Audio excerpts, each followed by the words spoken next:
Hello.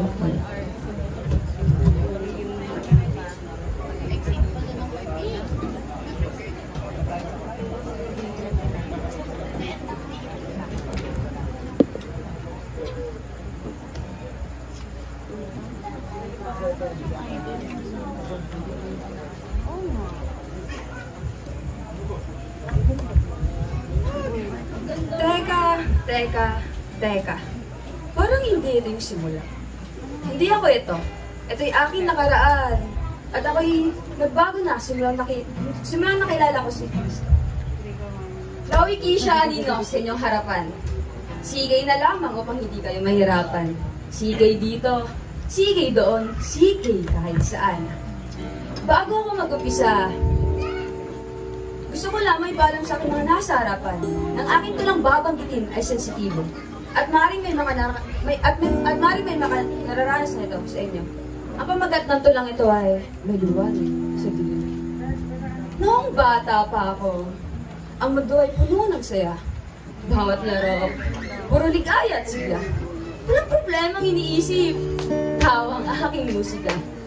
Para bang ang buhay ay laging magaan. Laging payapa ang hangin.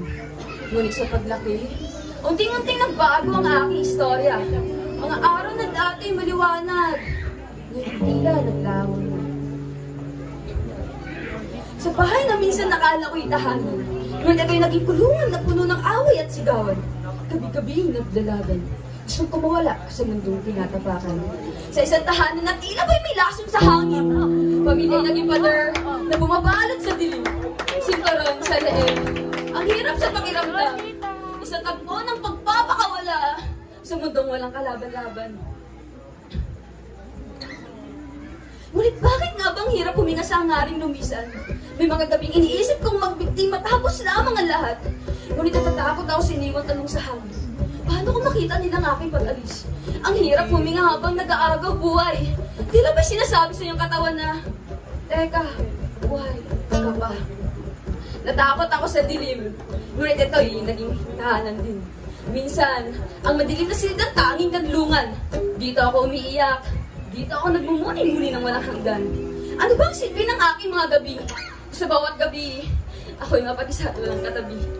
Ang patak ng dugo ay naging tinta sa aking balat na lagi nagpaalala na masugat at sakit at tila walang katapusan. Walang kalayaang nakakamit. Ngunit sa bawat gabi ng aking